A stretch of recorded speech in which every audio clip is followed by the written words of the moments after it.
All right, folks, the African Union has come under fire for terminating the appointment of Arikana Chihombori-Quao. Is that right? That's correct. Okay, got it. It's ambassador to the United States.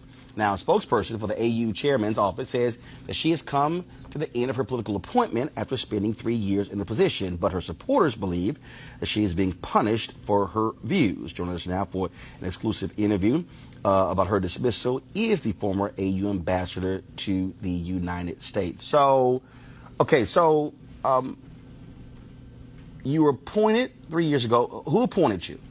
It was the then chairman of the African Union, Her Excellency Nkosazana Dlamini Zuma. And who made the decision to end your tenure? It was the current chairperson, His Excellency Mustafaki Mahamat. All right, and so did you have any knowledge that they were unhappy with your performance? Was it something that you said, something that you did? Did it catch you completely by surprise? It wasn't really a surprise. I think based on some information I had been privileged to, which I really can't disclose at this time, about 5 months earlier. So it wasn't really a surprise as such. And so this cause, I mean, this has been lots of discussion back and forth, obviously, from your supporters. And they say that your breakdown of the history of how modern-day Africa was created, colonization, and the control or impact France has had on many African countries is why you were let go. My supporters feel that way, and there's some suggestion and some evidence. Like I said, I'm not privy to that information, but I would. There is some evidence to that effect. Yes. So you believe that France is still trying to silence you? Do you believe that? Let me put it this way. Maybe I lasted longer than I probably would have based on my views on France. And it's not even my view. It's basically stating the facts in terms of what France is doing to Africa. What they're currently doing? What they're currently doing and have been doing for decades since the quote-unquote independence of the former French colonies, yes. So what is happening? Because, look, the reality is a lot of Americans are not necessarily hearing about what's happening in African nations. 7 of the top 10 fastest growing economies come from Africa. But you also have a significant impact of the Chinese in many African countries as well. And so do you believe that the government of France still has a lot of control over a number of African nations, of their former colonies? They have significant control over all of their former colonies, specifically 14 of them. Just to give you the highlights of what they did when they were giving the independence, so to speak, to their former colonies, they forced them to sign a document which they are calling the Pact for the Continuation of Colonization. You have to understand, on one hand, they are saying we're giving you independence, which turned out to be mostly political independence, but that you also have to sign this document, which is titled the Pact for the Continuation of Colonization. So you're going to be independent, but you have to agree to continue to be colonized. So 2 countries said absolutely not. We are not going to sign those that document. Those 2 countries? Mali and Guinea. Okay. And what the French did, they went into those 2 countries, took everything that they thought they had brought to those 2 economies, poured concrete into the sewage pipes, and completely devastating the 2 economies. This was done as a way of letting the other countries know that if you do not sign this document, this is the fate that awaits you. How has that negatively impacted those African countries? It has impacted them terribly, terribly, terribly. If you look at it, you give up your, the Pact for the Continuation of Colonization said those countries were expected to deposit 85% of their bank reserves back then with the French Central Bank under the control of the French Minister of Finance. And should those countries wish to request some of those monies, because remember they were only left with 15% of their reserves. then they would have to submit a financial statement for the country, and if approved, they could only access up to 20% of whatever they had deposited the year before as a loan at commercial interest rates. The only difference now is the 85% deposits have now been lowered down to maybe between 50 and 60%. But the countries are still forced and required to deposit their bank reserves with the French Central Bank. So picture this situation. You are depositing all your monies with France. Should you need some of your money, you get it as a loan at commercial interest rates. So immediately, you have a credit with France, but you begin to owe France. This has been going on and continues to this day. So combined, the 14 countries are giving to France cash, cold hard cash, over $500 billion every year. And France takes that money and invests it in its own stock market under the French name, and the countries may or may not know the returns. Currently, for every 14 billion that France takes out of Africa, by the time they finish investing it in the French stock market, they are realizing upwards of 300 billion. So you do the math to see how much money France is taking out of Africa every year. And yet France has the audacity to then look at African countries and call them poor countries. Why would poor African countries give $500 billion to France year in and year out? What really gets me the most is, how does the world sit back and watch this carnage take place in Africa? Where is the United Nations? This is the body that's supposed to be looking out for any violations of human rights. It is my humble opinion that singularly, what France is doing to Africa is the biggest violation of human rights. Women and children are dying of starvation, youth unemployment, when the same poor countries are giving $500 billion to France. It simply does not make any sense. And I don't know how the world can sit back and watch all this unfold and nobody is saying anything. It's unacceptable. It is wrong, and we're simply asking France to do what is right, what is just, and what is fair with the Africans. I attended the event that took place at the embassy here, and we actually ran your speech where you gave the history of what took place and how modern-day Africa was carved up. For the folks who don't know, explain the Berlin Conference. The Berlin Conference was our colonizers' way of seeing to it that Africa and her children are forever defeated and dominated. They came together in Berlin at the invitation of the then Chancellor of Germany, Bismarck, to divide up Africa. 1891? What was November 1884 to February of 1885. Got it. They met and chopped up Africa into the tiny little economies that we see today. Economies that clearly cannot survive on their own. Economies that are easy to destabilize should they begin to look like they're having a leg up. Economies that will make it very difficult for these countries to trade with each other. You see, economic development is increased productivity from one production cycle to the other. If you interfere with the ability of countries to trade, you immediately mess with economic development. So that partitioning of Africa back in 1884, and those partitionings remain in place today, is responsible for a lot of what has happened in Africa. Our inability to grow our economies, our inability to travel from one country to the other. You look at tourism. If you need to go to Africa and visit 3 different countries, you got to send your passport to DC 3 different times. And each time your passport comes back, you got to send it again to another country, 2, 3, 4 weeks before you get your passport back. And then you got to send it back to Washington. At times, those embassies are on the same street. You could have walked from one embassy to the other, but you can't do it. And by the time you get your passport back with the 3rd visa, the visa for the first country is expired. Who needs to go through all that? So you say, forget it, I'm not going to Africa, I'm going to Europe. At every level, what we see happening today in Africa that affects economic development is directly related to what was done in 1884. You try to go from one part of Africa to the other. It's easier to fly into Europe and then come back down. Why?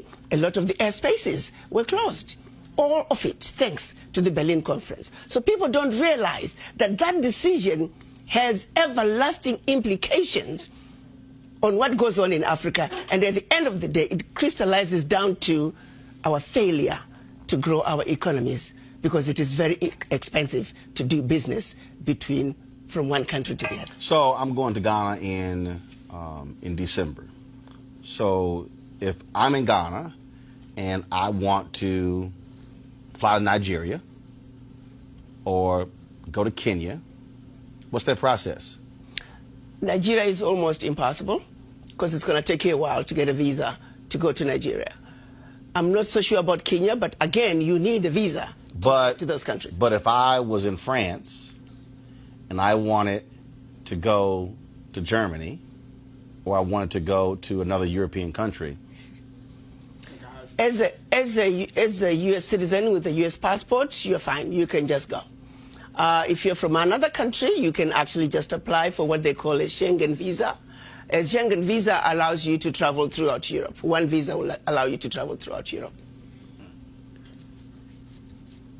Okay, but what I'm trying to understand is, so those rules that were set up that prohibits me from being in Ghana and deciding to say, hey, I want to go, the next 3 days I want to go to Nigeria. Those rules were set up when?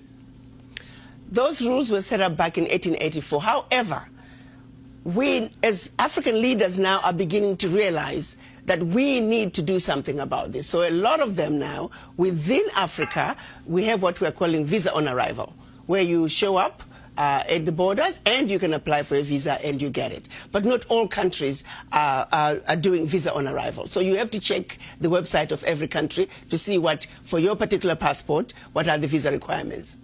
This is go to my actually it went away. I'm trying to pull this map up, and once we have it up, I want to pull it up because I want to show. So give our folks a sense of Africa before the Berlin Conference and afterwards. Because when I look at this map, what I see is I don't see as many countries as we see today. So we see Henry, go to my iPad, please. So this is a map of Africa before the Berlin Conference. Correct. So what we were prior to the Berlin Conference, we were massive, powerful kingdoms. Kingdoms with well-established religious and educational systems. Kingdoms that preceded the Greek civilization, the Roman Empire. If the truth be told, civilization began in Africa. Have you ever wondered why? When they talk about Greek philosophers, the mathematicians, they were sent to Egypt for training, to Egypt for advancement. It's because Africa already had it. The pyramids, the Zimbabwe ruins, they were there over 2,500 years before the Greek civilization, 2,500 years before the Roman Empire. It all started in Africa. That's part of the history that was cut out, and they set out to get us to forget that life as we know it began in Africa. Civilization as we know it began in Africa. The Europeans stole it from us. Explain the difference between the AU and the AUC.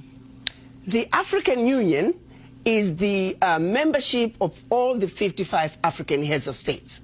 The African Union Commission is the working organ of the African Union. So the African Union has a president who's always another head of state, and that membership is for 1 year. The working organ of the African Union is the African Union Commission, and it also has a chairperson. That term is 4 years, and that's who Chairman Mustafa Mahamat is. Jason. So, I wanted to ask a question, and if you knew, I have a friend who's from the Comoros Islands, and he was telling me about the difference between some of the other islands, and in particular, one island that's under French control called Mayotte. I was wondering if you could expand on that and tell me a little bit about. Well, basically, it's like when you go to the Caribbean. You can even go to St. Martin. You have one part which is Dutch and the other part which is French. They just chopped up these islands and these countries arbitrarily. It depends on who wanted what. You take, for example, part of the Kilimanjaro was supposed to all be in Tanzania, but I think it was one of the queens the English Queen was visiting, and the story goes that the granddaughter says, "Oh, but Grandma, I like that mountain." And so the grandma just said, "Okay, no problem. Let's just move the border a little bit into Tanzania so my granddaughter can have part of Mount Kilimanjaro." It was so very random, depending on who felt what. You look at how the DRC dips into Zambia in a very funny way. It's because Leopold decided he wanted a little bit more of the copper in Zambia, so he just carved it out the way he wanted it. It was all very arbitrary, and if you had a voice and the ability to do so and say, "This is what I want," okay, no problem, we put the border here. You mentioned earlier how you don't understand how the UN or any other global humanitarian entity has not interfered and, acted on behalf of AU, AUC, etc. I have that same concern now that I'm listening to you. But has there been a process? Is there a process to act against France legally regarding the UN, The Hague? Anything, because this to me seems like a clear violation of humanitarian laws, especially your recollection of them dumping concrete into sewers. It is a serious violation against humanity. Well, let me say, over the years, we have had some heads of states who have tried to pull out of the pact for the continuation of colonization. Sadly, there were coups in those countries, and they found their heads, simply put, on the chopping block. They were assassinated. So the realities and the fear that countries might have are real because of the consequences from France should they decide to pull out. So there really hasn't been. Lately, we heard about the Vice Prime Minister of Italy. They were sick and tired of the young African youth crossing the Mediterranean and ending up on the southern borders.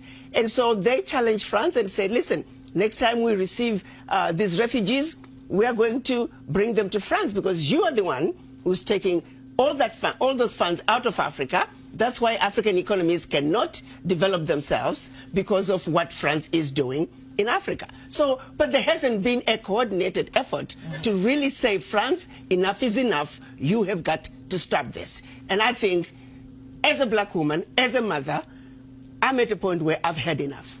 And something needs to be done. What would that take for a coordinated effort? If all of Africa could come together, if the entire continent could come together. But our reality is, because of the stronghold that France has on Africa, France can destabilize any of its former colonies with the push of a button. So the reality is, trying to push back against France is mission impossible at this time, which is why we are very pleased that finally the African heads of states were able to come together and agreed on what we are calling the African Continental Free Trade Area. You got to understand, back in 1963, when our Pan-African leaders came together and created the Organization of African Unity, they were trying to undo the damage done by the Berlin Conference. But unfortunately, when they went to Addis Ababa, they were divided. We had the Casablanca group, who were Ghana, Guinea, Mali, Egypt, Morocco, Algeria, and Tunisia. They were outnumbered by the others, who were the nationalists, who said, "Let's go slow." The Casablanca group, who said, "Africa for the Africans, at home and abroad, African Union now." Had we won, had the Casablanca group won in 1963, Africa would be in a very different place because all these borders would have been eliminated back then. They came up with a compromise, which we are calling Organization of African Unity. Year in, year out, for 55 years, the African heads of states met. The issue of an Africa speaking with one voice, one continent, one Africa was tabled, and year in and year out, we failed to reach consensus until last year, March 2018, when they finally agreed that enough is enough. Africa must speak with one voice. Africa must enter the world stage as one customs union, as one continent, speaking with one voice. That is the only way that Africa can begin to take her rightful place on the world stage. So it's been a lengthy process, thanks to the legacy of colonization. It seems to me that this should have been a slam dunk. It's common sense. But because of interferences from former colonizers that just kept getting in the way. You look, for example, now West Africa is trying to have the West African ECO and have one currency for West Africa. Even that process, it has taken decades because they keep getting interference from outside. So yes, efforts have been made, but not in a coordinated way because of influences and interruptions, interference from the outside. Ambassador, may I ask another question? And that is about Kwame Nkrumah. Do you think that France and some of these European powers were involved in the death of Kwame Nkrumah? Not so much France. France was mostly involved in coups that took place in its former colonies. We've had a total of 67 coups on the continent, and 26 countries were involved. And of the 26 countries, 16 countries were former French colonies. Hey, I just wanted to just mention very quickly, this is it's overwhelming. Yes, it is. And thank you for your bravery and even speaking out. Yes. But one of the things that I was sitting here and I was actually going to the comments, and I guess I don't have a question as so much as a statement. The education that you're giving us, you know, I've never really considered the Berlin Conference. I've never considered That's That's what set all this in motion. Yeah, I mean, I've really never considered that, but to hear you really just give us that timeline in the parallel to what's happening here on in the United States as far as European influence, and to hear what's going on in Africa and the things that have kept the African citizens, the motherland, have kept them behind, the money, the $500 billion, to France and things like that. It's a lot, but I can listen to you all day. I should say that. But the parallel that I'm really if we read these things in history books and we talk a lot in politics about, and a lot of people don't want to hear it because they say, well, that was a long time ago. Well, look at the result of what's happening now. So what do you want what can African Americans do to help? I want the African Americans to understand their history, to understand that what goes on in Africa is your problem. You must own it. As a person of African descent, Africa is home. Africa is your anchor. And that you need to realize that until you fill that void, the average African American, if not all African Americans, whether they realize it or not, there is a void from not knowing where you come from. And that void has got to be filled in.